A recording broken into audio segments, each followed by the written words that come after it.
Hello and welcome to the Positive Habit, Anxiety-Free, Stress-Free. Hope is a waking dream. Aristotle. I think, again, there's a lot of wisdom here in those words from Aristotle.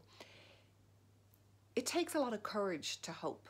And I discuss that in my book, The Positive Habit, that if we think of life without hope, it's really dark. It's pretty bleak, to say the least. But the human capacity for hope has always been there. And personally, I know what it's like to have a fear to hope. And this is something that kind of fuels a lot of anxiety, is that sense of, well, I can't hope for that just in case it doesn't happen. And that's where a lot of the, what if sort of catastrophizing type of thinking comes from, and expecting the worst. It's not a person's fault. It's just their way of trying to find the courage to protect themselves, to deal with something if it happens. And there's the rub, if it happens. And as we know, most of our fears and worries and anxieties don't happen.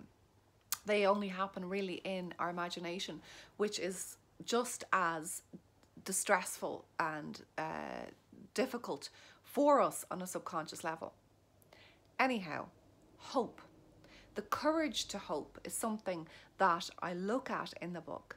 The ability to find yourself in a position where you move from that state of fear to one of love. And I think that really that's the key, is to be able to make that transition from, this fear of if I hope for this, it might not happen. That's really fueled by the fear. But when we open our hearts to a sense of being able to find love as the driving force, love as what you really want to happen.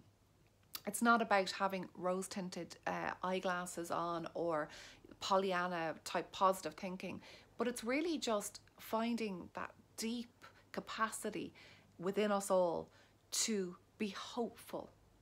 And when we're hopeful, we're actually in a much better position to deal with whatever the outcome, whatever happens. If the worst thing does happen, and even if we've hoped for the opposite, we're still going to feel more resilient and stronger to deal with that outcome. So there's so much positive, ability within us to hope when we dig deep. So I hope this video has been useful to you. I hope it's made it's clear, and I'm very, very grateful for everyone who is pre-ordering my book. They're flooding in, so I wish you all the best of luck with the competition, which will be announced on March 1st. Thanks so much again for watching, and I look forward to seeing you next week, where, believe it or not, we're at the top of our ladder. We're reaching the happiness habit, which is a culmination of all of the previous habits and emotions that have brought us here. So I'll see you then. Bye.